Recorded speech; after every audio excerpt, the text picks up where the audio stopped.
मुकद्दे मुकाबले में खुशामदीद। मैं हूं रबिया एहसन, मेरे साथ मौजूद है रऊफ क्लास्ट्रा। और आज के प्रोग्राम में जो टॉपिक्स हम शामिल करेंगे उसमें सबसे पहले 190 मिलियन पाउंड केस, बानी पीटीआई के पुराने साथियों ने खान पर बिजलियां गिरा दी, काबीना इजलास में गुमराह करने का इल्जाम लगा दिया, जेल में समाअत के दौरान बानी पीटीआई के पुराने साथी सामने खड़े हो गए। दौरान समाअत परवेज खटक, जुबैदा जलाल, आजम खान ने बानी पीटीआई के खिलाफ बड़े राज खोल दिए। क्या खान 190 मिलियन पाउंड केस से बआसानी जान छुड़ा सकेंगे? काबीना अरकान की गवाही किस कदर खतरनाक साबित हो सकती है, इसके ऊपर बात करेंगे। इसके अलावा बात करेंगे पंजाब के आईजी जेल खाना जात ने पंजाब भर की जेलों के अंदर लाइब्रेरीज के लिए किताबों का अतिया करने के लिए शहरियों से मदद मांग ली। जेल के कैदियों तक किताबों की रसाई का बेड़ा उठा लिया। जेल में लाइब्रेरी प्रोग्राम मुतारिफ करने का प्लान फाइनल। पंजाब के आईजी जेल खाना जात मियां फारूक नजीर हमारे साथ मौजूद होंगे आज के प्रोग्राम में, उनसे खुसूसी गुफ्तगू करेंगे। इसके अलावा बात करेंगे पंजाब में सैकड़ों कीमती इंसानी जानें, ट्रैफिक हादसात की नजर, कसूरवार कौन, ट्रैफिक हादसात में कितनी कीमती जानें जाया हुई, कितने जख्मी हुए, कुल कितने हादसात हुए, एक्सक्लूसिव डिटेल्स इस हवाले से आपके साथ शेयर करेंगे। और डिस्कशन के लिए हमें ज्वाइन कर रहे हैं आईजी जेल खाना जात पंजाब मियां फारूक नजीर साहब, उनको वेलकम करेंगे। अस्सलाम वालेकुम मियां फारूक नजीर साहब। जी वालेकुम सलाम। अच्छा मियां साहब, ये बताइए कि जिस तरह से ये हम एक वी कैन नॉट हम ये नहीं हो सकता कि इसके बारे में बात करें उसको पहले अप्रिशिएट ना करें। बहुत एक अच्छा इकदाम है किसी भी एस्पेक्ट से, किसी भी एंगल से इसको अगर देखा जाए। स्टार्टिंग फ्रॉम दिस की आइडिया कैसे आया कि ऐसा होना चाहिए? जी ये आइडिया इस तरह आया कि मेरी तकरीबन 34 इयर्स की सर्विस है प्रिजन डिपार्टमेंट की, तो मुख्तलिफ जेलों के विजिट करते रहते हैं, इंस्पेक्शन करते रहते हैं और फिर फीडबैक भी प्रिजनर से प्राय रास्त लेते रहते हैं। तो जेल के अंदर जो कैदी बंद होते हैं इनके पास बहुत ज्यादा टाइम होता है दिन में, सारा दिन गुजारने के लिए, तो इनको किताबें पढ़ने का वहाँ पे जिसको ना भी शौक हो वहाँ पे शौक हो जाता है। और इस वजह से हमने देखा कि इनका एक तो पर्पजफुली टाइम को कंज्यूम किया जाए, दूसरा ये यहाँ पे रह के बजाय इसके कि अपना वक्त जाया करें, ये कुछ लर्न करें, कुछ सीखें, इनको मताला की आदत हो और उससे लर्निंग इनको हो और उससे ये इनका जो मिजाज है वो भी मुतदिल होता है और इनका जो टेम्परामेंट है वो भी एक कंट्रोल में रहता है, डिसिप्लिन जो है वो पैदा होता है। ये जो रीडिंग बुक्स है ये एक बंदे को डिसिप्लिन करती है। तो इसकी बेस पे फिर हमने ये किया, हमने अपने तौर पर जेलों में लाइब्रेरियां ऑलरेडी बनाई हुई है, लेकिन अभी जो डिमांड है वो ज्यादा बढ़ गई है बुक्स के हवाले से भी और अटेंडेंस के हवाले से भी। तो अभी हम ये अपनी जो लाइब्रेरीज हैं उनको रेनोवेट करना चाह रहे हैं, एक्सपेंड करना चाह रहे हैं और बुक्स उसमें जो है वो ऐड करना चाह रहे हैं।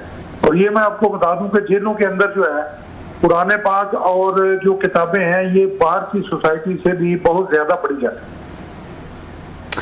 अच्छा ये बताएं मियां फारूक नजीर साहब कि ये जो आपने जिक्र किया कि इनके पास बहुत फारिग टाइम होता है और कुछ करने को नहीं होता, तो नॉर्मली जो जेल में कैदियों की एक्टिविटीज होती हैं इस आइडिया से पहले, वो क्या एक्टिविटीज होती हैं, किस तरह वो अपना टाइम स्पेंड करते हैं? जी नॉर्मली तो ये है ना कि एक तो जो अंडर ट्रायल है वो 14 दिन के बाद अदालतों में जाना होता है या फिर उनकी हफ्ते में 1 या 2 दफा मुलाकात आ जाती है या पीसीओ पे कॉल कर लेते हैं हफ्ते में 1-2 दफा, घंटा आधा घंटा गुजर जाता है। बाकी जो अंडर ट्रायल प्रिजनर है उनको पास करने को कुछ नहीं होता या टीवी देखते रहते हैं, तो या फिर वो किताबों की तरफ उनका झुकाव होता है, नमाज लोग पढ़ना शुरू कर देते हैं। तो अगर जो कन्विक्टेड प्रिजनर है वो लेबर करते हैं, अपनी जो मशक्कत होती है उनकी, लेकिन उसके बाद भी 2 बजे वो फारग हो जाते हैं, उनके पास सफिशिएंट टाइम होता है अपने आप को जो है वो इन चीजों में एंगेज करने के लिए। तो उस लिहाज से अगर देखा जाए तो अंडर ट्रायल के पास जो है 80% टाइम फारग होता है और जो कन्विक्टेड है उनके पास कुछ 50% के करीब टाइम फारग होता है। तो ये टाइम हम ये चाह रहे हैं कि ये इस तरह की एक्टिविटीज पे गुजारें जिसमें इनकी रीडिंग हैबिट जो है वो मजीद बेहतर हो और इनकी लर्निंग भी बेहतर हो, जो बार में भी जाके इनको आम जिंदगी में जेल से रिहा होकर काम आए। जी मियां साहब बहुत शुक्रिया, आपने हमें ज्वाइन किया। सर आप क्योंकि ख़ुद भी सुपरिटेंडेंट से आप ऊपर आए हैं, आपने तरक्की की है, very long career sir. Of course जहाँ पे भी रहे हैं आपका ये सुनने में आया आपने बहुत सारी रिफॉर्म्स की, बेहतर रवैया रहा आपका, यूजुअली तौर पर जो फीडबैक हमेशा रहा है आपके हवाले से पॉजिटिव रहा है। तो इस वक्त बहुत शुक्रिया जी। इस वक्त सर पूरे पंजाब में टोटल कितनी जेल हैं, मतलब यहाँ से शुरू करते हैं फिर बुक्स पे भी आते हैं, वहाँ कितने प्रिजनर्स हैं सर? अगर ये थोड़ा सा हमें डाटा देंगे कि पीपल माइट बी इंटरेस्टेड कि टोटल कितने यहाँ पे प्रिजनर हैं पूरे पंजाब में और जेलें कितनी हैं सर? जी, हमारे जो प्रिजनर हैं कलासरा साहब 8 से लेके 65,000 के दरमियान फ्लक्चुएट करते रहते हैं। किसी वक्त ज्यादा हो जाते हैं, किसी वक्त कम हो जाते हैं। और हमारे पास लाइब्रेरी जो है वो तकरीबन तमाम जेलों में है। और लेकिन ये है कि उसमें बाकायदा जिस तरह एक state of the art proper एक प्रोफेशनल तरीके से लाइब्रेरी एस्टेब्लिश की गई होती है, वो अगर हम देखें तो वो 2-3 जेलों में है। बाकी हमने इम्प्रोवाइज्ड जो है वो लाइब्रेरीज बनाई हुई हैं और डोनेशन पे जो लोग किताबें हमें डोनेट करते हैं वो हमने वहां रखी हुई है। लेकिन ये ज्यादातर वो किताबें होती हैं जो रीडिंग करने वाले लोग होते हैं वो अपना जो स्टॉक क्लियर करने के लिए जेलों को दे देते हैं। उसमें ज्यादातर किताबें वो रेलेवेंट नहीं होती प्रिजनर्स के लर्निंग के लिए और उनके नॉलेज के हिसाब से। तो ये हम अब इस एंगल से इसको देख रहे हैं। अच्छा, मेरे से बड़ा एक सिटिंग कैपेसिटी हो बड़ा मेरा ख्याल है बहुत सारे यहाँ डोनर्स भी हैं, जैसे कहा बहुत सारे मुखैर हजरात वैसे भी बड़ी करते रहते हैं। तो मेरा ख्याल है बहुत सारे लोग आगे आएंगे और इस आपको प्रोजेक्ट में आप सपोर्ट देंगे। लेकिन सवाल ये है, जब ये जेलों का बजट बनता है, एनुअल बजट बनता है सर, जिसमें वहाँ पे और बहुत सारे प्रोविजंस के लिए पैसा रखा जाता है, उस वक्त वहाँ पे किताबों के लिए, लाइब्रेरी के लिए कोई बजट नहीं है पूरे पंजाब में? या दिया जाता है या थोड़ा है या ज़्यादा है सर? जी, उसमें बजट की आपको पता है कि हमेशा थोड़ी सी कंस्ट्रेंट्स होती हैं, मुख्तलिफ जो सब्जेक्ट होते हैं। लेकिन अभी हमने पंजाब लाइब्रेरी फाउंडेशन है, जो लाइब्रेरी डिपार्टमेंट है पंजाब गवर्नमेंट का, उनसे भी हमने टेकअप किया हुआ है और वहां से भी हमें बुक्स जो है वो इंशाल्लाह काफी मिल जाएंगी। लेकिन ये चूंकि आपको पता है कि एक रेगुलर मैकेनिज्म है, मुस्तकिल तरीके से ये हम चाह रहे हैं कि भी ऐसा कोई एक सिस्टम बना दें कि जिसमें सिविल सोसाइटी को जो है, जिस तरह बाकी बहुत सारे कामों में सिविल सोसाइटी जेलों के अंदर काम कर रही है, मुख्तलिफ एनजीओज भी काम कर रहे हैं, फिलैंथ्रोपिस्ट काम कर रहे हैं, लोगों ने वाटर चिल्ड्रन लगवाए हुए हैं। कभी प्रपोजल मियां साहब, ये प्रपोजल कभी मतलब है, मैं आपकी नहीं बात कर रहा, ओवरऑल बात कर रहा हूँ, आपसे पहले भी लोग रहे हैं बहुत सारे, ये प्रपोजल कभी भेजी नहीं कि होम डिपार्टमेंट को कि जनाब जहाँ पे दीगर हेड्स के लिए पैसा रखा जाता है, तो यहाँ पे जो प्रिजनर हैं उनके लिए, लाइब्रेरी के लिए बुक्स का भी आप हमें बजट दिया करें ताकि हम पब्लिशर से या दीगर लोगों से हम खुद भी खरीद सकें। ये कभी इस तरह की प्रपोजल हुकूमत को नहीं भेजी कि पंजाब हुकूमत को प्रॉपर तरीके से?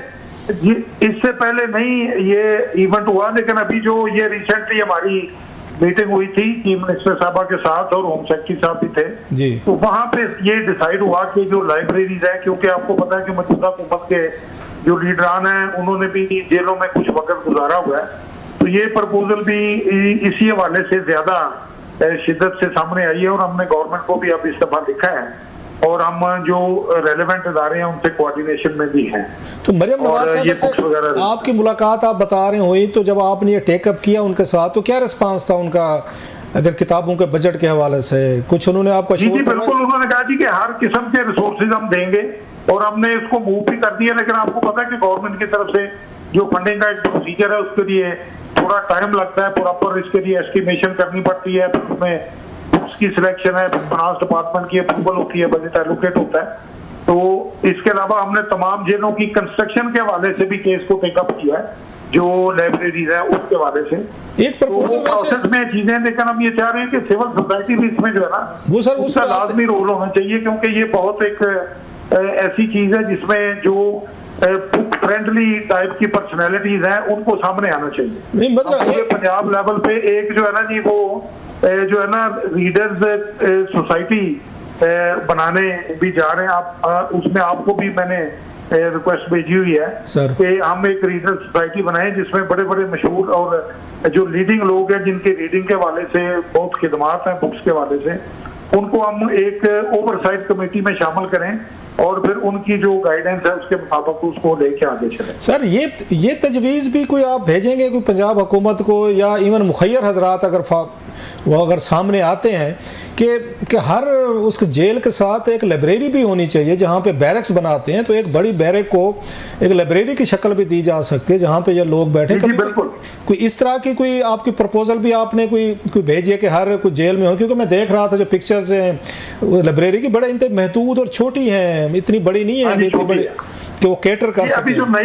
जो नई हमारी जेलें कंस्ट्रक्शन के फेज में है ना जी, जिसमें डिस्ट्रिक्ट जेल रावलपिंडी है, ननकाना है, विमेन जेल जो है 3 बन रही है लाहौरपिंडी और फैसलाबाद में, इनमें हम ये प्रोविजन जो है ना, ये जो हमारा डिजाइन है उसमें हमने रखी।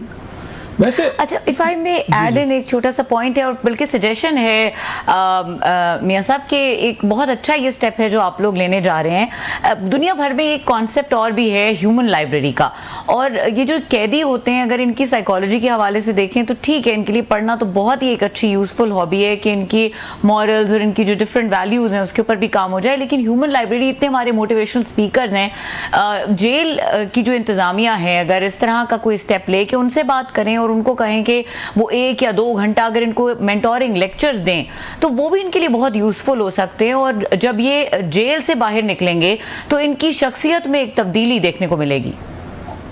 जी बिल्कुल ऐसे ही है। इसमें हमारे पास साइकोलॉजिस्ट हैं, सोशल वर्कर्स हैं, वो लोग आते हैं और उनके साथ इंटरेक्शन होता है हमारा, लेकिन वो इंटरेक्शन भी ऐसे ही है ना, ये 1-2 घंटे का इंटरेक्शन है, बाकी तो सारा दिन फिर भी पीछे पड़ जाता है। वो अपनी जगह पे वो काम है, उसको मजीद भी बेहतर हम कर सकते हैं, लेकिन जो किताबों का जो मुतबादल है ना, ये एक किताब हो, एक नावल हो, एक वो हिस्ट्री की बुक को एक बंदा पढ़ रहा है तो उसके 2-3 दिन 4 दिन बड़े मीनिंगफुल और बड़े एक लर्निंग मोड पे आके गुजर जाते हैं। हमने पूरे पंजाब में जितनी पब्लिक लाइब्रेरीज है, हमने उनके साथ भी ऑनलाइन जो है वो कंटेक्ट एस्टेब्लिश कर रहे हैं कि वहां से भी हम बुक्स मंगवा के वीकली बेसिस पे तो प्रिजनर्स को देंगे और फिर वापस रिटर्न करके नई बुक्स इशू करवाएंगे। वो भी हमारा एक MOU जो है वो बिल्कुल तैयारी के मरहल में है, उसको भी हम इसको यूटिलाइज कर रहे हैं। अच्छा मियां साहब, बड़ा आपने अभी बताया कि कुछ 60-65 हज़ार के करीब पूरे पंजाब में जो कैदी हैं आपकी मुख्तलिफ जेलों में मौजूद हैं। कोई ये भी आपने सर्वे किया, थोड़ी सी कोई कैटेगराइज किया कि इनकी एजुकेशनल क्वालिफिकेशंस क्या हैं, इसमें मैट्रिक वाले कितने हैं, FA BA MA मास्टर्स या अदरवाइज, कोई इस तरह का डाटा भी है आपके पास? जी बिल्कुल हमारे पास है जी। इसमें हमारे पास जो है तकरीबन हमारे पास कोई 20 से 25% जो है वो मैट्रिक एंड अबव लोग हैं। अच्छा, बाकी जो है वो बिलो मैट्रिक है, प्राइमरी और मैट्रिक के दरमियान है, और अच्छी खासी बड़ी तादाद 30% से ज्यादा अनपढ़ है। अच्छा, 30% से ज्यादा जो है वो पढ़े लिखे नहीं है, उसमें आपके पास खासतौर पे साउथ में और साउथ वेस्ट में जो ये इलाके हैं, यहाँ पे पढ़े लिखे लोग काफी कम है। अच्छा, ये ज्यादा आपको जो डिमांड आती है बुक्स पढ़ने की अपने कैदियों की तरफ से, ये किस मतलब एज ग्रुप की आती है, या कौन सी एजुकेशन क्वालिफिकेशन, मैट्रिक तक की आती है, मैट्रिक से ऊपर ज्यादा आती है, या किस उम्र के लोग जो हैं वो बुक्स पढ़ना चाहते हैं आपके वहाँ जो कैदी हैं? सर ज्यादातर जो मिडल और FA के दरमियान लोग हैं ना जी, वो ज्यादा इंटरेस्टेड होते हैं। अच्छा, BA वाले अपने आप को नहीं समझते को किताबें पढ़े, मतलब है वो उनके लिए हमने थोड़ा सा मुतबादल किया है ना जी। बंदों के लिए हमने एक ना इंटरनेट लाइब्रेरी बनाई हुई है, जहाँ पे हमने 10 से लेके 20 तक कंप्यूटर रखे हुए हैं और गूगल तक एक्सेस दी हुई है उनको। अच्छा। और वो गूगल से फिर अपनी जो किताबें और 22 वेबसाइट हमने उनके लिए अलाउ की हुई हैं, ये तो वो वहां से अपनी जो है ना ये मुतालिया की और ये प्यास बुझा लेते हैं। लेकिन जो बिलो मैट्रिक और मैट्रिक लेवल के लोग हैं, ये आमतौर पे कंप्यूटर के लिए लिटरेट नहीं इस तरह से, तो इनका फिर ज्यादा बुक्स की तरफ रुझान है। वैसे कौन सी किताबों की डिमांड होती है आपके यहाँ, ज्यादा कौन सी बुक्स पढ़ी जाती हैं? The nature of the books के कैदी कौन सी किताब पढ़ते हैं? ज्यादा तो जो है ना जी वो इस्लामिक बुक्स हैं, जिसमें सीरत नबी के हवाले से हैं या इस्लामी तारीख के हवाले से हैं। फिर जो professional agriculture based, life stock based, जो हेल्थ हाइजीन के हवाले से जो किताबें हैं, जैसे कि शुगर, ब्लड प्रेशर और मुख्तलिफ बीमारियों के हवाले से जो बुक्स हैं, वो बहुत ज्यादा लोग पढ़ते हैं। तो सर, अगर जब कोई आना चाहते हैं, डोनर्स आगे आना चाहते हैं, तो बुक ये भी बड़ी ज़रूरी है साफ ज़रा जो आपने बताई है। तो मोस्टली तो ये समझा जाता है दुनिया भर की लाइब्रेरीज में लोग 2-3 किस्म की किताबें वो ज़्यादा पढ़ते हैं, अगरचे कंपैरिजन बनता नहीं है उन दोनों मुल्कों का या हमारे का। लिटरेचर की तरफ लोग जाते हैं, अदब पढ़ते हैं, नावल पढ़ते हैं, कहानी पढ़ते हैं, ड्रामा पढ़ते हैं, शॉर्ट स्टोरीज पढ़ते हैं। कोई इस तरह का भी कल्चर है आपके यहाँ कोई? ये जी, नावल और कहानी जो है ना जी, वो तो यहाँ भी बहुत पढ़ी जाती है। अच्छा। और बड़ी डिमांड है नावल और कहानी के हद तक। बाकी जो लिटरेचर है वो सारा है, उसके लिए एक आपकी एक एनवायरमेंटल ग्रोथ होनी चाहिए, एक वो आपको मतलब ओवर द ईयर टेस्ट भी होता है, और एक खास एजुकेशन लेवल होना चाहिए जिसमें आपको जो लिटरेचर के हवाले से जो हिस्ट्री है उसका भी पता हो, तो फिर ये आप में इंटरेस्ट डेवलप होता है। अच्छा, आप ये नॉर्मल जो मैट्रिक और इस लेवल के लोग हैं इनका इतना उस लिहाज से केस नहीं होता, लेकिन कहानी और नावल की बहुत डिमांड। अच्छा सर, ये इसकी आपने अभी बात की कि 30% जो है तकरीबन वो पढ़े लिखे नहीं है और सारा दिन उन बेचारों का साफ जरा एक दूसरे से बैठ के एक दूसरे को देखते रहना, बात करना या व्हाटएवर, तो कोई ऐसा प्रोजेक्ट टीवी के ड्रामे देख लेते हैं या इस तरह की चीजें। राइट सर, आपने कोई इस तरह का प्रोजेक्ट कोई लिटरेसी उनके लिए नहीं शुरू किया कि उनको भी घंटा 2-3 घंटे कम से कम कोई एजुकेट किया जाए? चलें जेल में अब आ गए, बदकिस्मती उनको ले भी यही है, तो चले मतलब कोई वॉलंटियर्स हो सकते हैं बहुत सारे, कोई टीचर्स हो सकते हैं जो उनके अच्छा कैदियों के अपने दरमियान में पढ़े लिखे लोग हैं, तो वो कोई सिस्टम नहीं बनाया कि वो उनको बैठ के पढ़ाएं? जी, उसमें ये ना जी कि दो किस्म के प्लान है। एक फॉर्मल एजुकेशन का है, एक है रिलीजियस का। रिलीजियस एजुकेशन के लिए करीमुल कुरान ट्रस्ट है जो पूरे पंजाब में बल्कि पूरे पाकिस्तान की जेलों में है। जो प्रिजनर आते हैं उनको नमाज, कलमा और करीमुल कुरान के कोर्सेज हैं, नाज़िला कुरान है, हिफ्ज़ कुरान की क्लासेज हो रही हैं और इसके लिए बाकायदा हुकूमत पंजाब ने माफी रखी हुई है जो ये मुकम्मल करेगा कोर्स उसके लिए।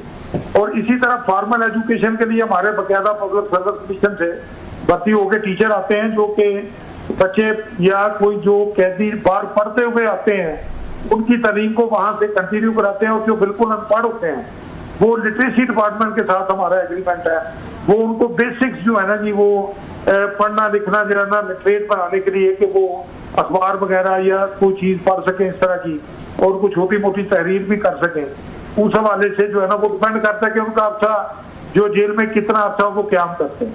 अच्छा, अगर 6 महीने से ज्यादा है तो वो ये फिर बेसिक चीजें जो है वो सीख जाते हैं। अगर लोग अब बुक साहब को डोनेट करना चाहें सपोजली, या पंजाब हुकूमत भी साहब जरा आप बता रहे हैं मरियम नवाज साहब से बात हुई है आपकी, तो आपके पास कोई स्पेस है लाइब्रेरी के लिए कि आप उनको रख सकें और किताबें इशू कर सकें? कि कोई जगह होती है कुछ जेल में ऐसा? जी, जो नई जेलें हमने बनाई है ना जी, 14 नई जेलें हैं जिनमें ज्यादातर साउथ में है, अफसाबाद है और नारोवाल है, लिया है और बकर है, राजनपुर, लोधरा, ये यहाँ पे तो बहुत ज्यादा स्पेस है। वो हमारा पूरा मतलब पूरा रूम है जिसमें ये सारी चीजें अवेलेबल है और उसमें कोई हमें शॉर्टेज नहीं। बाकी जगहों पे लाहौर की दोनों जेलों पे हमने एक्सपेंड की है लाइब्रेरी पे, बाकी भी एक्सपेंशन प्लान हमारा मौजूद है, उसको हम एक्सपेंड करके तो वो कैपेसिटी क्रिएट करेंगे। मियां साहब आप बार बार कह रहे हैं 2-3 महीनों में हम कर जी, आप बार बार कह रहे हैं नई जेलों की बात कर रहे हैं जो 14 से 16 आप बता रहे हैं, तो पुरानी जेलों में कोई लाइब्रेरी नहीं थी, कोई स्पेस नहीं रही वहां पे जी। पहले ओवर क्राउडेड है सारी। जो उस वक्त लाइब्रेरी बनी थी ना जी, हमारी जो पुरानी जेलें हैं ये कुछ 100 साल पुरानी ब्रिटिश दौर की बनी थी, तो वहां पे एक जेल में आप फर्ज करें कैंप जेल है तो यहाँ पे पॉपुलेशन होती थी 1000-800,000, उसके हिसाब से तो वो ठीक थी। अब 7000 पे पॉपुलेशन चली गई तो वो लाइब्रेरी छोटी हो गई। इसी तरह पिंडी जेल में देखें यहाँ भी 7000 बंदा, ये बनी थी 2000 के लिए।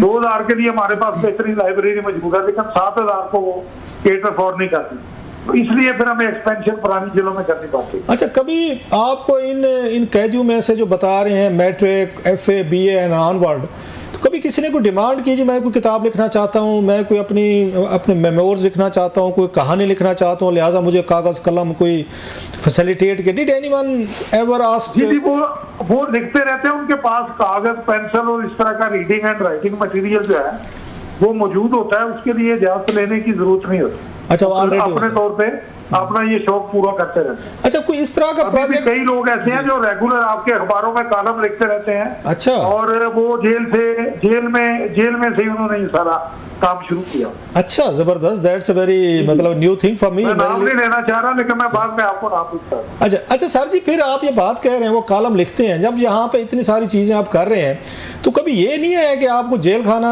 जात महकमे को एक अपना मैगजीन, एक रिसाला शुरू करना चाहिए, और जो लिखना चाहते हैं कैदी आपके पास पढ़े लिखे हैं, जिनकी कहानियां हैं, स्टोरीज हैं, तो वो उसमें चले वो खुद बता सकते हैं, वो लिख सकते हैं, तो अपना कोई मैगजीन, कोई अदबी या अदरवाइज कोई वो शुरू नहीं कर सकते जहाँ पे कैदी कंट्रीब्यूट करें, लिखें, अपने कॉलम लिखें, अपनी यादें लिखें, अपने तजर्बे लिखें? हो सकता है ये इसी तरफ को हम ना भी बढ़ेंगे। अब उसके लिए रेलेवेंट जो कैचमेंट एरिया अगर होगा तो फिर ये आगे काम चलेगा। अभी ये जो रीडर सोसाइटी पंजाब लेवल पे और हर जिले में हर जेल के अंदर जो है ना जी वो रीडर क्लब बना रहे हैं, जिसमें सिविल सोसाइटी के भी लोग होंगे, प्रिजनर भी होंगे, कमेटी एक बन रही है।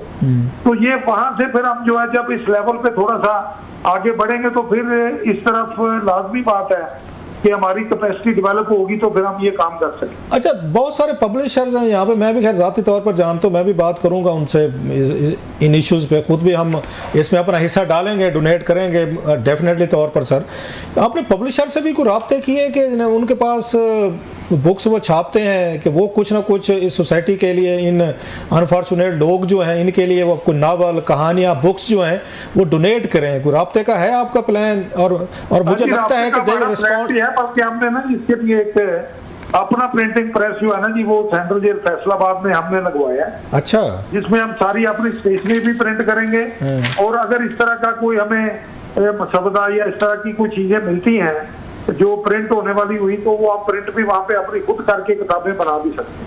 नहीं, मैं कह रहा था कि जो ये तो खैर बहुत again it's a huge project जो आप बता रहे हैं, कभी इस मामले में हमने तो कभी सुना ही नहीं है। कभी साल हो चुका है हमारा जो प्रिंटिंग प्रेस। अच्छा, तो अब मैं ये कह रहा हूँ जो छपी हुई किताबें हैं, जो बड़े बड़े लाहौर में हैं, जहलम में है, कराची में है, कोई इस्लामाबाद में है, इवन फैसलाबाद में बहुत बड़े अच्छे पब्लिशर्स हैं, तो इनसे कोई राब्ते किए हैं कि वो डोनेट करें बुक्स आपको जेलों के लिए कम से कम? जी, अभी ये राब्ते जो है ये हम अभी ये इस काम को हमने स्टार्ट लिया है, ये अभी जून के महीने में, और हम सबसे राब्ते कर रहे हैं। आपसे भी राब्ता इसी सिलसिले की कड़ी है, क्योंकि आपका भी माशाल्लाह रीडर्स के हवाले से, बुक रीडिंग के हवाले से एक पूरा माशाल्लाह नाम है नेशनल लेवल पे, और रिकग्नाइज करते हैं लोग आपको। दैट इज वाई के भी आपसे भी हमने राब्ता किया, और बाकी लोगों से भी हम राब्ते में हैं, राब्ते कर रहे हैं। तो अगर लोग अब ये प्रोग्राम देख के, जिनको मैं कोशिश करूंगा कि क्लिप्स जो हैं ट्विटर या फेसबुक या दीगर जो फोरम्स हैं उन पर इनको अगर स्प्रेड किया जाए, तो लोग अगर डोनेट करना चाहते हैं, कोई आपको लाइब्रेरी बना के देना चाहता है जेल में या मुख्तलिफ जेलों में, कोई बुक्स आपको देना चाहते हैं, तो कहाँ पे राब्ता करें? कोई मतलब है वो ये इंस्पेक्टरेट ऑफ प्रिजन है, आईजी जेल खाना पंजाब का दफ्तर है लाहौर में, कैंप जेल के साथ है। ये 99200465 और 466 ये हमारे नंबर है, ये फंक्शनल है। ये लाहौर के 042 में कोई भी बंदा राब्ता कर, ये 042 आप ये बता रहे हैं लाहौर का जो वो कोड है? 04299200465 और 466। तो यहाँ पे वो आप मतलब कांटेक्ट कर सकते हैं आपसे कि लोग अब कांटेक्ट करके वो अपना नाम नंबर नोट करा सकते हैं। बात मेरे साथ डायरेक्ट भी हो सकती है, अगर मैं किसी वजह से दफ्तर में मौजूद नहीं तो वो नंबर नोट हो जाएगा, आप उसको रिंग बैक करें। अच्छा, ये जो बड़े बड़े लोग, अभी थोड़ी देर पहले बात हो रही थी कि वो जेलों में रहे, किताबें पढ़ी भी सही, लिखी भी सही, यूजली तौर पर ये जो मतलब हाई प्रोफाइल में नाम नहीं लेना चाहता, आपकी पोजीशन इस तरह की है कि हम किसी उसमें नहीं जाना चाह रहे, जस्ट मैं जनरल बात मैं पूछ रहा हूँ, तो ये किस तरह की बुक्स पढ़ना पसंद करते हैं? कोई आपके नॉलेज में होती है कि फ़लाँ फ़लाँ किताबें फ़लाँ हाई प्रोफाइल हमारे पॉलिटिकल प्रिजनर जो जाते थे उनको जा रही हैं? ये कोई बुक्स का शौक होता है इन लोगों को यार नहीं? जी बिल्कुल होता है जी। ये मतलब मेरे पास मुख्तलिफ जेलों पे पूरे कैरियर के दौरान बेशुमार जो मौजूदा भी सियासी क़यादत है और इससे पहले भी जो थे लोग वो भी रहे हुए हैं, तो वो अपने अपने टेस्ट के मुताबिक, अपनी अपनी एजुकेशन के मुताबिक, टेंडेंसी के मुताबिक किताबें पढ़ते रहते हैं। खास तौर पे जो वर्ल्ड हिस्ट्री है, यूरोपियन हिस्ट्री है, अमेरिकन हिस्ट्री है, इस्लामिक हिस्ट्री है, इसके अलावा पॉलिटिक्स के मुतल्लिका जो किताबें हैं वो पढ़ते हैं। जो वार्स हैं दुनिया में बड़ी बड़ी लड़ी गई हैं उनके हवाले से जो चीजें हैं वो पढ़ते हैं। तो डिपेंड करता है कि आपकी जो एजुकेशनल बैकग्राउंड क्या है, तो उस हवाले से फिर वो इंटरेस्ट होता है। जिनकी इतनी ज्यादा एजुकेशनल बैकग्राउंड नहीं होती वो अखबार वगैरह पढ़ के अपना वक्त गुजार लेते। अच्छा, वैसे अगर आप मुनासिब समझे जवाब देना तो दीजिएगा, अदरवाइज़ आपको ये राइट है कि ना दें, क्योंकि इस वक्त इमरान खान साहब जेल में हैं और तमाम लोग पाकिस्तान के उनको उनके हवाले से दिलचस्पी रहती है। क्योंकि आपको है कि खान साहब वहाँ पे जेल में कौन सी किताबें पढ़ते हैं, क्योंकि उनकी फैमिलीज लेकर तो जाती है, ये तो पता है कि खान साहब किताबें पढ़ रहे हैं, तो कोई आपके नॉलेज में है कि खान साहब वहाँ पर कौन कौन सी किताबें पढ़ते हैं जेल में? सर, अरे किताबों की जो तफसील है वो मेरे इल्म में नहीं है, लेकिन पढ़ते हैं वो किताब। अच्छा, वहाँ पे बुक्स होती है, वो भी पढ़ते हैं। बाकी भी जो पॉलिटिकल प्रिजनर है वो भी किताबें मंगवाते हैं, जो आम लोग हैं वो भी मंगाते हैं। हम किसी को भी पाबंदी नहीं लगाते रीडिंग मटेरियल पे, अनलेस एंड अनटिल के वो ऐसा कोई कंट्रोवर्शियल मटेरियल ना हो जिससे जेल के अंदर कोई अनरेस्ट या कोई प्रॉब्लम। अच्छा, जब ये लोग जाते हैं अपनी, क्योंकि इनकी फैमिलीज इनको बहुत सारी किताबें दे के जाते हैं, मंगवाते हैं, तो ये अपना बैग बिस्तरा मतलब बोरिया साथ लेके जाते हैं किताबों का, या वो जेल में छोड़ जाते हैं दूसरे लोगों के लिए, लाइब्रेरी के लिए कि यार ये तुम पढ़ना, हम बाहर से और ले लेंगे? नहीं, अक्सर तो छोड़ जाते हैं वो, मतलब अगर पढ़ ली है उन्होंने किताबें तो वो छोड़ जाते हैं, और लेकिन वो किताबें छोड़ के जाते हैं जो आम कैदियों के पढ़ने के लेवल की होती हैं। तो अगर बड़ी हाई प्रोफाइल किस्म की ऐसी बुक्स हो जो आम बंदे के सर से गुजर जाए, वो फिर हम भी इतने इंटरेस्टेड नहीं होते और वो भी फिर साथ ही ले जाते। तो सर इसके अलावा जब आप, क्योंकि हमारे पास मौजूद हैं, ये तो बहुत बड़ा प्रोजेक्ट है, आई होप कि लोग आपसे ताउन करेंगे, और बल्कि मैं तो रिक्वेस्ट करूंगा कि उनको लोगों को जो हम मुखैर हजरात हैं उनको तो लाइब्रेरियाँ बना के देनी चाहिए, उनको लाइब्रेरी कंस्ट्रक्ट करके दें। मरियम नवाज साहबा को भी इस प्रोजेक्ट के लिए मेरा ख्याल है उनको अलहदा से पैसे देने चाहिए। बड़े बड़े लोग जैसे मैंने कहा कि लाइब्रेरी कंस्ट्रक्ट करके भी दें और वहाँ पर बुक्स भी देकर उस पर जाएं। ये तो आपका चलता रहेगा जो आपने इनिशिएटिव लिया। ओवरऑल आप क्या समझते हैं कैदियों के या जेलों के क्या मसाइल हैं? आप मिलते होंगे, जाते होंगे, मुलाकात भी होती होगी, शिकायतें भी आती हैं लोगों के, साफ ज़ाहिर है जो जेल में बैठे हुए हैं उनके भी मसले हैं, बाहर वालों को भी हैं जो मिलने जाते हैं। तो कुछ शिकायतों के नेचर बताएंगे कि आपको जेलों के हवाले से मसाइल अपनी जगह पे कुछ शिकायतें क्या आती हैं सर? शिकायतें जो है ना जी, वो एक तो उनकी पर्सनल शिकायतें हैं कि जो जेल के अंदर रहते हुए उनके को मसले मसाइल होते हैं। मसलन कि मुलाकात का कोई मसला हो जाता है कि ये लोगों की मुलाकात नहीं आती, स्टाफ के साथ इंटरेक्शन जो होता है उसमें कई दफा शिकायत होती हैं, मिस हैंडलिंग की शिकायत हमें आती है, उस पर हम एक्शन लेते हैं। लेकिन जो प्रिजनर जेल के अंदर होता है उसका असल जो मसले की जड़ है वो बाहर होती है। अच्छा, उसका केस भी बाहर चल रहा होता है, उसकी फैमिली भी बाहर है। जेल के अंदर तो उसको सोने की जगह, पंखा वगैरह, बिजली से लोड फ्री जेल है हमारी, उसको इतना ठंडा पानी मिल रहा है, सारा कुछ है, खाना मिल रहा है, दवाई मिल रही है। असल इशू ये है कि उसके जो पीछे फैमिली है, बच्ची हैं, अगर वो ब्रेड विनर था, कमाने वाला था, तो उनका कोई पुरसाने हाल नहीं। असल उनकी जो मसले की जड़ है वो बाहर होती है और इसकी तरफ जो है ना वो बहुत ज्यादा तवज्जो की। इसी पॉइंट पे हम एक ब्रेक लेंगे और डिस्कशन को यहीं से कंटिन्यू करेंगे। इस ब्रेक के बाद हमारे साथ रहिए। ये तो आपने बड़ा एक अहम इशू पे बात की। दूसरी उनकी फिजिकल हेल्थ के हवाले से, चलो ये तो आपने इंटेलेक्चुअल बात की कि उनको किताब पढ़नी है, उन्होंने उनका टाइम गुजरेगा, फेयर एनफ। उनकी फिजिकल हेल्थ के लिए भी कोई है जेलों में कोई, मतलब कोई वर्कआउट? अगर हो सकता है लोगों को बड़ी अजीब सी बात लगे, किसी कोई जेल में कोई जिम भी है जहाँ पे वो जा सकें, कोई एक्सरसाइज कर सकें, खुद को फिट कर सकें, क्योंकि यही चीज़ें मेंटली तौर पर आपको साइकोलॉजिकली तौर पर फिट भी रखती हैं और बहुत सारी बीमारियों से भी बच सकते हैं। इस तरह का कोई सिस्टम भी है आपके यहाँ, कोई जिम वगैरह कराने का, या इतनी बड़ी तादाद आप समझते हैं ये पॉसिबल ही नहीं है?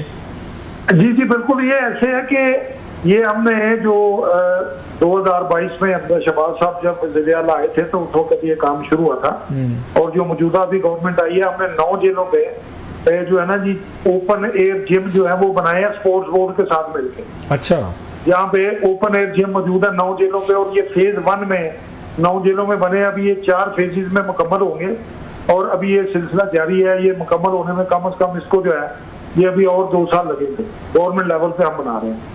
दूसरा जो सबसे अहम है, हमने वॉलीबॉल और जो है ना जी इस तरह की जो जहाँ पे स्पेस मौजूद है वहाँ पे फुटबॉल वगैरह की हर जेल के ऊपर एक्टिविटी जो है वो शुरू कराई हुई है। और अभी हम यहाँ इनको लेके चल रहे हैं आगे।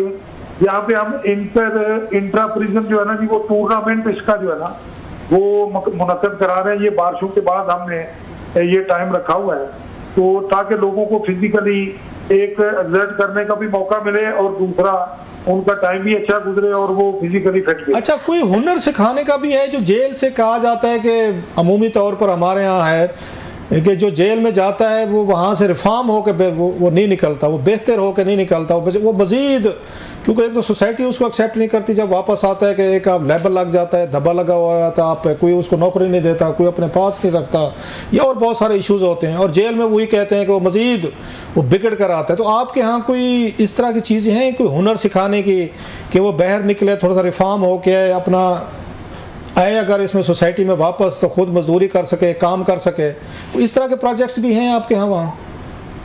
जी हमारी सेंट्रल जेलों में तो फैक्ट्री जो है वो बकायदा मौजूद है जहाँ पे कन्विक्टेड प्रिजनर होते हैं। 9 सेंट्रल जेलों में हमारे वहाँ पे मैन्युफैक्चरिंग यूनिट है जहाँ पे कालीन बनते हैं, कपड़ा बनता है, वहाँ पे यूनिफॉर्म कैदियों की बनती है। हमारी अपनी जो यूनिफॉर्म है पुलिस, ये प्रिजन पुलिस की, ये सारी जो है वहाँ पे स्टिच होती है।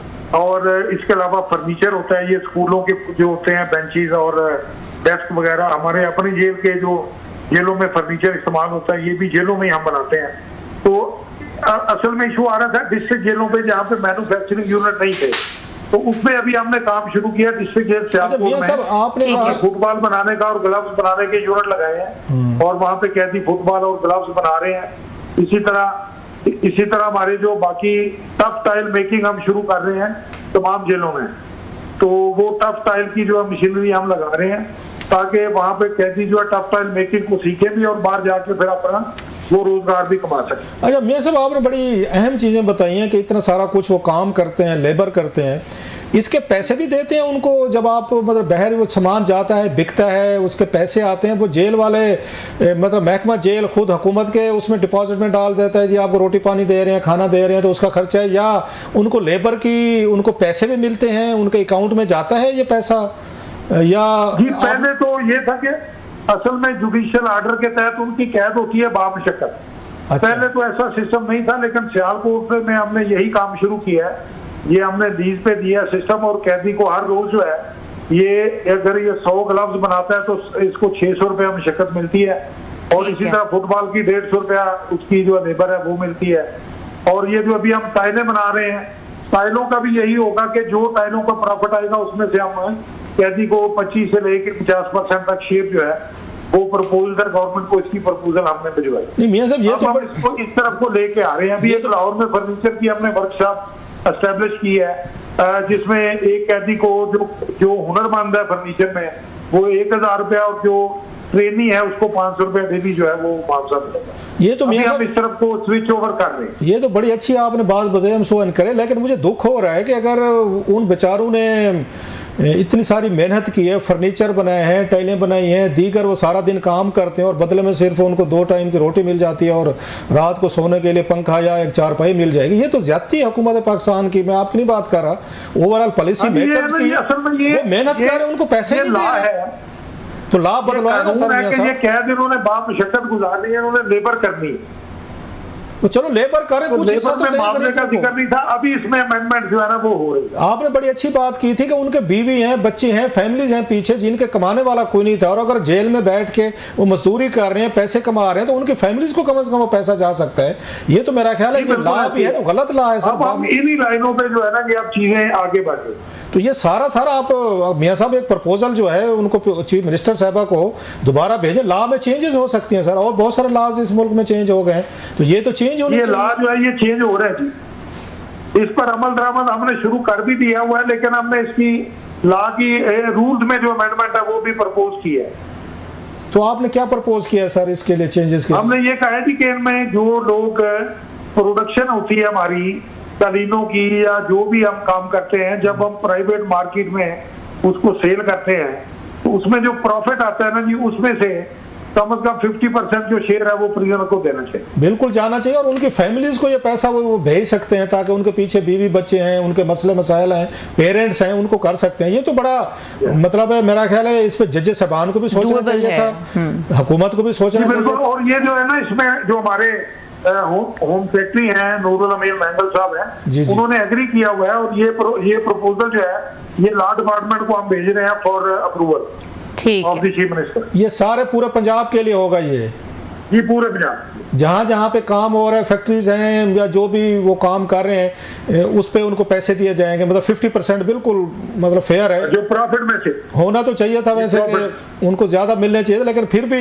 It's not. अच्छा, बार बार प्रॉफिट की बात कह रहे हैं, what does it mean sir profit में से? मतलब है आप कह रहे हैं कि जितना ये रॉ मटेरियल का खर्चा वगैरह निकाल के फिर जो पैसे बचते हैं उसकी बात कर रहे हैं? जी, हमारा जो एक तरीकाकार है ना जी काम का, वो ये है कि जो किसी चीज की कीमत हम मुकर्रर करते हैं वो ये है cost of material plus 33% labour charges. अच्छा, तो जो लेबर चार्जेस ना 33%, उनमें से हम 50% जो है ना वो हमने प्रपोज किया कि आप प्रिजनर को हम, ये बहुत बड़ी प्रपोजल है, आई होप कि इसको इम्प्लीमेंटेशन हो गया। अच्छा सर, उस पे आते हैं जो बच्चों की, जो बच्चे बेचारे क्राइम में ये पकड़े जाते हैं, छोटी उम्र के बच्चे, तो उनके लिए कितने होंगे आपके पास पूरी पंजाब की जेलों में? कोई अंदाजा है कि इस वक्त 900 से ज्यादा बच्चे हैं जो अंडर 18 ईयर्स की एज में हैं। उसमें कन्विक्टेड जो है वो बोस्टल जेल फैसलाबाद में है और बावलपुर 2 जेल है हमारी। बाकी अंडर ट्रायल है वो अपने अपने एरिया की जेलों। ये कितनी एज को आप समझते हैं कि अंडर एज है, 16, 17 या 18 से नीचे? ये जुवेनाइल जस्टिस सिस्टम जो एक्ट है उसके मुताबिक ये 18 से नीचे जो है वो जुवेनाइल देना जाता है। अच्छा, मोस्टली किन मतलब जराइम पे ये बच्चे बेचारे जेलों में आते हैं? कौन से ऐसे नेचर ऑफ क्राइम क्या होती है सारी इनकी बच्चों की, ये जो 900 बता रहे हैं आप?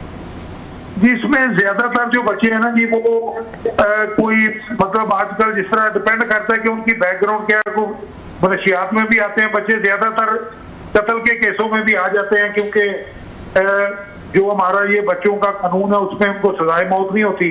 तो बदकिस्मती से जो उनके बड़े बुजुर्ग हैं प्लानिंग करके उनसे फिर इस तरह की भी एक्टिविटीज करा लेते हैं और वो फिर बच्चे जेल में आ जाते हैं। नहीं, ये आप बता रहे हैं कि वहाँ पे बुजुर्ग जो हैं, बड़े हैं खानदान के, अगर दुश्मनियाँ हैं तो वो 15-16 साल के बच्चे को गन दे के कहेंगे कि जाओ बेटा उसको कत्ल कर दो क्योंकि तुम्हें फांसी तो नहीं लगनी, लिहाजा वी विल सेव यू। ये 15-20 साल के बाद वापस, दैट्स हाउ इट हैपेंस। बिल्कुल इसी तरह है, बच्चे जो है वो क्राइम को इनिशिएट नहीं करते, ये एसोसिएट करते हैं और बच्चों को एक्सप्लॉइट करके जो है ना फिर माफ कर लिया जाता है क्राइम। अच्छा, इस एक तो ये होगा, दैट्स हॉरिबल। वैसे आई एम शॉक्ड के मतलब अगर पेरेंट्स या उनके रिश्तेदार चचे मामे अगर ये काम करें, that's very shocking for me at least. Rape के केसेस में भी बच्चे आते हैं। नहीं, बच्चे रेप कर रहे होते हैं, ये आती हैं उन पे? जी जी, इस तरह के भी केसेस हैं, मतलब जिस तरह के आम केसेस में आते हैं लोग, तकरीबन मिलते जुलते केसेस में बच्चे भी आ रहे हैं। कोई अगर आई डोंट नो कि आपके पास वो डाटा होगा या कभी आपने उस पे किया होगा, सबसे कम उम्र कितना कैदी होगा? कोई एज, कोई 8 साल, 10 साल, 12 से 13 साल के भी बच्चे आते हैं जेलों में, अभी भी कैंप जेल पे होंगे 12-13 साल के बच्चे।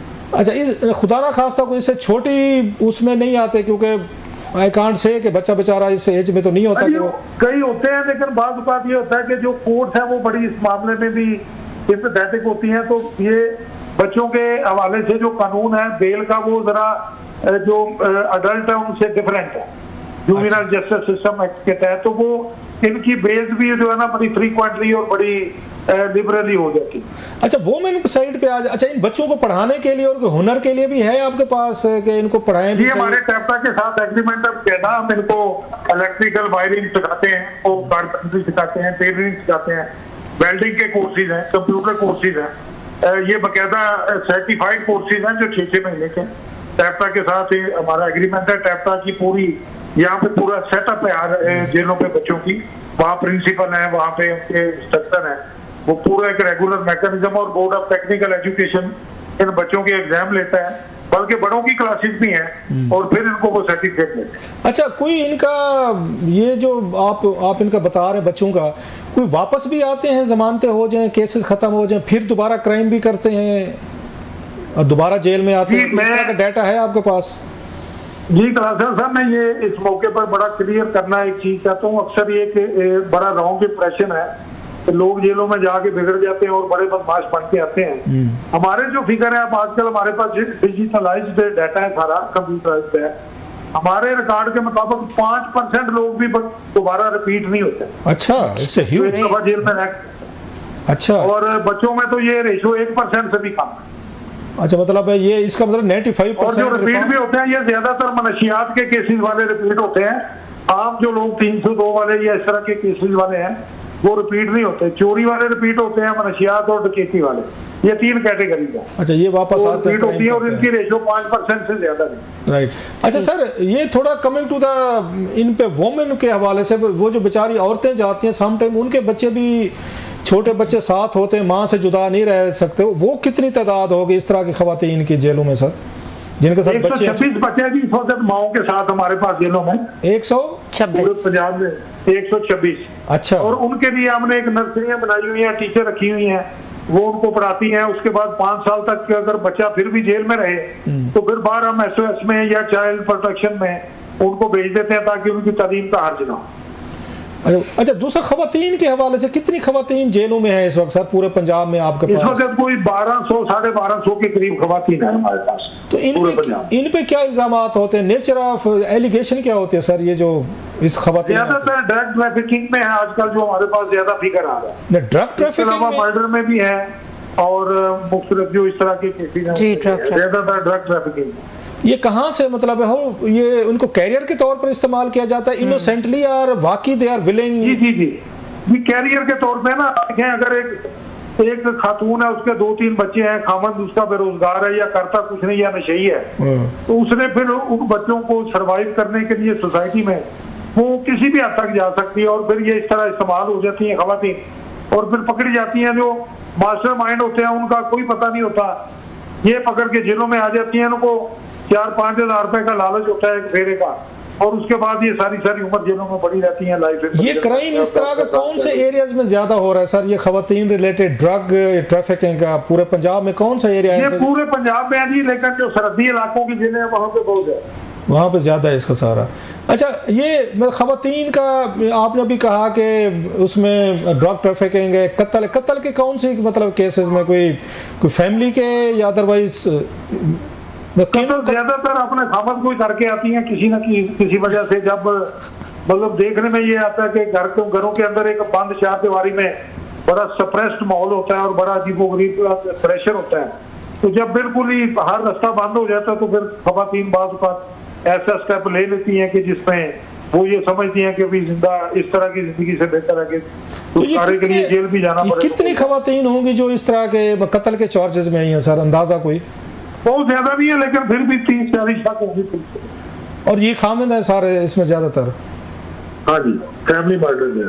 That's very unfortunate sir. मियां साहब, आपके साथ बड़ा एक तफसील से एक इंटरव्यू हुआ है और आई होप के बड़ा अफसोस भी हो रहा है सुन के सारी चीज़ें कि चिल्ड्रन ऑफ लेसर गार्ड के कितनी ट्रेजेडीज हैं लोगों की, ह्यूमन सारे इश्यूज हैं। तो आपसे फिर किसी वक्त मजीद कोई और इश्यूज पे, जो बहुत सारे और भी बातें हो सकती थी जेल के हवाले से, लेकिन आज हमने कोशिश की है कि आपके जो प्रोजेक्ट्स हैं उनको डील किया जाए। वैसे जाते जाते जो वो शिकायतें होती हैं बाज़ दफ़ा ह्यूमन राइट्स अब्यूज़ की, टार्चर की, जेलों में कैदियों पे तशद्दुद इस तरह का, तो उस पर भी कोई आपका फोकस है? बिल्कुल ऐसी है, ऐसी शिकायत आती हैं और हम उनको फिर हैंडल भी करते हैं और पूरी मतलब 0 टॉलरेंस है इस पे। हम पूरा, हमारे पास बड़ा लंबा चौड़ा डाटा है जो हम सजाएं भी देते हैं और किसी को इस मामले में स्पेयर नहीं करते। तो आपस में जो कैदियों के लड़ाइयाँ झगड़े होते हैं सर, हाउ डू उनको कैसे मैनेज करते हो? लड़ाइयाँ होती क्यों हैं? कोई इसका भी कोई रिसर्च की है कि बेड पे हो गई, पानी पे हो गई, पंखे पे हो गई, आप मेरी जगह पे आ गए, या इस तरह की मतलब उनकी नेचर ऑफ फाइट्स क्या होती है? या आप समझते हैं कि अच्छा, ड्रग्स का भी कहा जाता है कि जेलों में ड्रग्स बड़ी अवेलेबल रहती है, लोगों को सप्लाई होती रहती है? ज्यादातर जो लड़ाइयाँ ना जी, ये बेसिकली जो है वो इकोसेंट्रिस्टिक जो अप्रोच होती है ना लोगों की, उस वजह से होती है। अनाज की लड़ाइयाँ होती हैं, चतुराहट की लड़ाइयाँ होती हैं। अच्छा, जेल के अंदर आके भी बदकिस्मती से बाद लोग अपने आप को उस मोड़ से बाहर नहीं निकाल पाते जिसमें वो बाहर, जिस वजह से वो जेल तक पहुंचे होते हैं। तो वो फिर इस तरह के मतलब मुस्तकिल इंटरेक्शन होता है। आपने देखे 10 साल 15-15 साल जेलों में रहना है तो मुस्तकिल एक दूसरे के साथ रहने में, फिर जिस तरह घरों में, बाहर के सोसाइटी में कोई डिफरेंसेस हो जाते हैं, कुछ लड़ाई झगड़ा हो जाता है, लेकिन हम बड़े माइंडफुल रहते हैं। और जिन लोगों का भी इस तरह का कोई होता है इशू तो हम उस पर बड़ा स्ट्रिक्ट एक्शन भी लेते हैं और दूसरी जेलों में अपने होम डिस्ट्रिक्ट से पूरे ऐसे करीब उनको भेज देते हैं ताकि उनको एक इबरत हो और आइंदा के लिए वो बिहेव करें। तो और जो पीछे रह जाते हैं वो भी डरते हैं फिर इस तरह के मामला तो गैंग्स भी हैं जेलों में, गैंगस्टर तो वो बता ही रहे हैं, गैंग्स हैं इनके यहाँ पे। किस जेल में ज्यादा बड़े गैंगस्टर हैं? रिपोर्ट्स आपके पास तो आती होंगी कि इस तरह वो जो आप बता रहे हैं। जी, गैंगस्टर का पहले ये बड़ा ट्रेंड होता था, लेकिन अभी हमने हाई सिक्योरिटी साहिवाल जो है वो बना दी है, हाई सिक्योरिटी बैरक्स बना दी है पिंडी में, लाहौर में, फैसलाबाद, मुल्तान में। तो इस तरह के जो गैंगस्टर हैं उनके लिए अलग जेलें बना दी हैं ताकि आम कैदियों की जो रिफॉर्म्स हैं, उनकी जो बेहतरी है, वेलफेयर है, वो उससे डिस्टर्ब ना हो। मतलब आप जो खतरनाक कैदी हैं, जो ज्यादा लीथल डेंजरस गैंगस्टर हैं, उनको अलहदा करते होते हैं, आप अलहदा रहते हैं? जी, वो हमने हाई सिक्योरिटी जेल 1000 बंदे की बनाई हुई है साहिवाल में, और बाकी जो है 250 बंदे की जेलें जो है वो लाहौर, फैसलाबाद, पिंडी और मुल्तान में वो अलहदा मौजूद है। ठीक है, बहुत शुक्रिया। बहुत शुक्रिया मियां फारूक नज़ीर साहब, आपने बहुत डिटेल से हमें बताया और इंशाल्लाह इसमें फॉलो अप करेंगे, कुछ मज़ीद बात भी करेंगे कि जो वहाँ पर ख़ासतौर पे स्टाफ जो रखा जाता है जेल का, उनकी कोई एप्टीट्यूड टेस्टिंग होती है, क्योंकि बहुत ज़रूरी है कि वो राइट बिहेवियर्स कैरी कर रहे हो और उनके अंदर एम्पैथी हो। बहुत शुक्रिया, आपने बहुत डिटेल से बताया। यहाँ पे वक्त हुआ है ब्रेक का, ब्रेक के बाद डिस्कस करेंगे कुछ एक्सीडेंट्स के हवाले से, कुछ स्टैट्स हमारे पास मौजूद हैं, हम इसके ऊपर करते रहते हैं स्टोरीज और हम कोशिश करते हैं कि जो ये सोशल रिफॉर्म्स हैं इसके ऊपर बातचीत होती रहे ताकि लोगों में एक अवेयरनेस भी पैदा हो, लोग अपने रवैयों में भी तब्दीली लेकर आए और साथ साथ जो इंतजामिया है वो भी इन मसलों को गौर से देखें। ब्रेक के बाद डिस्कशन करेंगे, हमारे साथ रहिए। Welcome back. क्लासेस साहब, आप ये बड़ी वैसे इनकरेजिंग डिस्कशन थी, मैं इसको सुन के ऐसे लग रहा था जैसे ये पाकिस्तान हमें नहीं पता, ये हमारी इग्नोरेंस है, अनअवेयर हम हैं, या जेल इंतज़ामिया इस इश्यूज़ को इतना फोर पे नहीं लेकर आते, बताएं, क्योंकि ये तो बिल्कुल ऐसे लग रहा था कि एक आइडियल इन्वायरमेंट है कि वहाँ पर स्पोर्ट्स की एक्टिविटीज़ भी हैं, वहाँ पर वो स्किल भी सीख रहे हैं, कंप्यूटर्स का ऑनेस्टली स्पीकिंग मुझे बिल्कुल नहीं पता था कि दे हैव दिस एक्सेस कि वो इस तरह गूगल कर सकते हैं और इन्फॉर्मेशन। अच्छा, एक आप बड़ा इंपॉर्टेंट पॉइंट रेज कर रहे थे उनके साथ, आप जो ये रेवेन्यू के और ये जो मुशक्कत के हवाले से बात कर रहे थे कि जब वो कोई हुनर करते हैं और कोई चीज़ प्रोड्यूस करते हैं तो उसमें फिर जब वो मार्केट में जाती है, सेल होती है, तो उनको क्या उसकी उजरत मिलती है या नहीं मिलती, उसके ऊपर लॉ का वो बता रहे थे कि अभी हमने इसको अमेंड कराने की कोशिश की है। ये एक बड़ा इंपॉर्टेंट पॉइंट है, कितना ज़रूरी है, आपका एम्फेसिस भी बहुत है इस पर। इसमें बात करते हैं जो पहली तो ये है कि मेरा तो ये पहला एक्सपीरियंस है कोई एजी प्रिजनर जो है ना मियां फारूक नज़ीर साहब कि इतना ज़ाती दिलचस्पी ले रहे हैं। मुझे इनका खुद फ़ोन आया था, to be fair let me share it with you, कि इन्होंने कहा जनाब कि हम इस तरह बुक्स का वो करना चाहते हैं, कैदी जो हैं प्रिजनर हैं इनकी डिमांड्स हैं, किताबें चाहिए, हमसे किताबें मांगते हैं, तो आप इसमें ना हमें सपोर्ट दें। सपोर्ट से मुराद है कि आप मीडिया पर लेकर आएँ, कॉलम लिखें या वट एवर जो भी करें।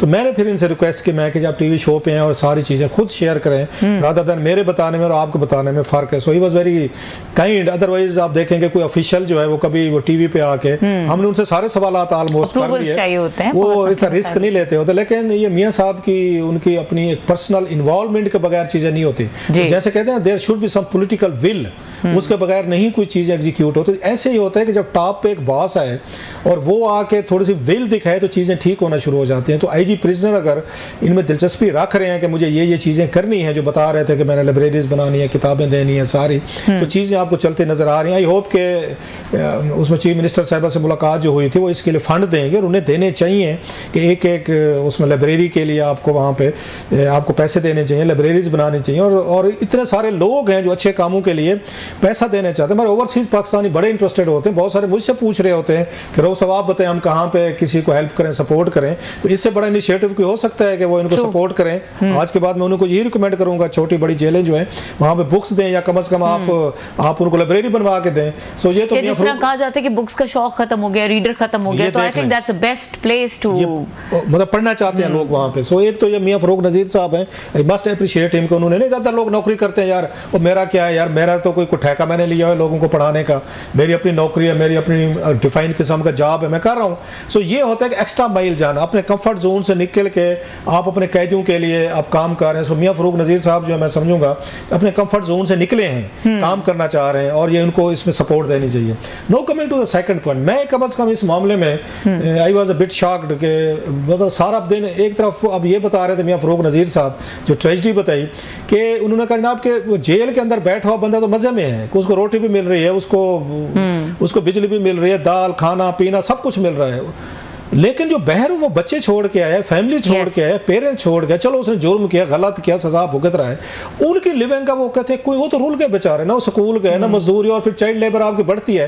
आप अगर उनसे लेबर ले रहे हैं, आप उनसे फुटबॉल बनवा रहे हैं, ग्लव्स बनवा रहे हैं, आप इक्विपमेंट्स बनवा रहे हैं, आप उनसे फर्नीचर बनवा रहे हैं, आप कलीन बनवा रहे हैं, जो भी बनवा रहे हैं, सारा पैसा हुकूमत पाकिस्तान की जेब में जा रहा है जी, कैद बा मुशक्कत हो रही है। या इवन आम प्रिजनर को भी नहीं मिल रहा, अगर मैं गलत नहीं समझा, मतलब वो शायद वो जो कन्विक्टेड प्रिजनर हैं उनको भेजा जाता है कि वो जाए जाएं और उसमें काम करें, जॉब उसमें मेहनत मजदूरी करें, तो भाई मेरे उनको पैसे तो दें, फिर उनको पीछे बच्चे छोड़ के रहे। इसका मतलब तो ये है आप मजीद मतलब क्रिमिनल्स पैदा कर रहे हैं, चेन रिएक्शन है ना, वो आपने सुना नहीं बच्चे क्या कर रहे हैं, बच्चे चोरियां करते होंगे, बच्चे जाके जुर्म करते होंगे, बच्चे जाके ड्रग्स, वो वोमेन का वो बता रहे थे खवातीन का कि ज्यादातर खवातीन अब ड्रग्स की तरफ आ गया बिकॉज उनके हस्बैंड नहीं है या उनको फैमिली सपोर्ट नहीं मिल रही। वो अगर जेल में आ गया है तो आप कम अज कम हुकूमत पाकिस्तान उनसे भी बिजनेस ले रही है, उन कैदियों से भी पैसे ले रही है कि मेहनत वो करें और पैसा हमें दें, और टैक्स पेयर का उसको पैसा बना के कुछ और लोग उस पर अयाशी करें, गाड़ियां लें या उस पर अपने उसमें। It's a cruel. अगर ठीक है जी लॉ है, लॉ को बदले, लॉ ये जी कैद बाद मुशक्कत होगी हो गई, तो एक उसमें डाल देना कि इसका जो 50% प्रॉफिट है वो प्रिजनर के उसके घर वालों को जाएगा, जिसको वो नॉमिनेट करेगा कि मेरी बीवी को भेजे, मेरे ये वालिदा को भेजे या मेरे वालिद को, बच्चों को भेजे। ये क्रूएलिटी है, इस पे मेरा ख्याल है आवाज उठानी चाहिए और पूरे सबको उठानी चाहिए। इसको पार्लियामेंट में उठाना चाहिए, ह्यूमन राइट्स की जो कमेटीज में लॉ की कमेटीज हैं, मरियम नवाज साहब हूँ, प्राइम मिनिस्टर शहबाज शरीफ साहब हूँ, इवन पीटीआई हुकूमत जो है, इनके अपोजिशन लीडर जो है, इनको आवाज उठानी चाहिए। ये वो जुडिशियल रिफॉर्म्स हैं जिनकी बात करते हैं। ये कह देना जनाब कैद बा मुशक्कत है तो क्यों पैसे दें, तो कैद में तो है, वो काम तो कर ही रहा है ना, उसके काम के पैसे भी आप ले रहे हैं यार, इट्स ए शेम। हो सकता है बहुत सारे लोगों को बड़ी अजीब सी बात लगे, देख जी कैद बा मुशक्कत है, आपको बड़ी हमदर्दी चढ़ी हुई है, और भाई मेरे अपने आप को 2 मिनट प्रोडक्टिविटी जो वो काम कर रहे हैं, वो आपको काम करके पैसे कमा के दे रहे हैं, they are not getting a single penny. उनको पैसे दें, अपनी फैमिलीज को भेजें ताकि उनकी फैमिलीज जो है वो पीछे से बच्चे जराइम में ना जाए, खवातीन ड्रग्स कैरियर ना बने, और वो भी सब। ये बहुत इंटरेस्टिंग टॉपिक है, और जिस तरह से हमने देखा कि अभी जब आप उनसे बात कर रहे थे तो यू वर नॉट, आपके सवाल एंड नहीं हो रहे थे, आप और भी बात करना चाह रहे थे, और अभी भी इसके ऊपर मजीद बहुत बात हो सकती है, लेकिन सब प्रोग्राम का वक्त खत्म हो गया है। देखने के लिए शुक्रिया, इजाजत दीजिए, अल्लाह हाफिज।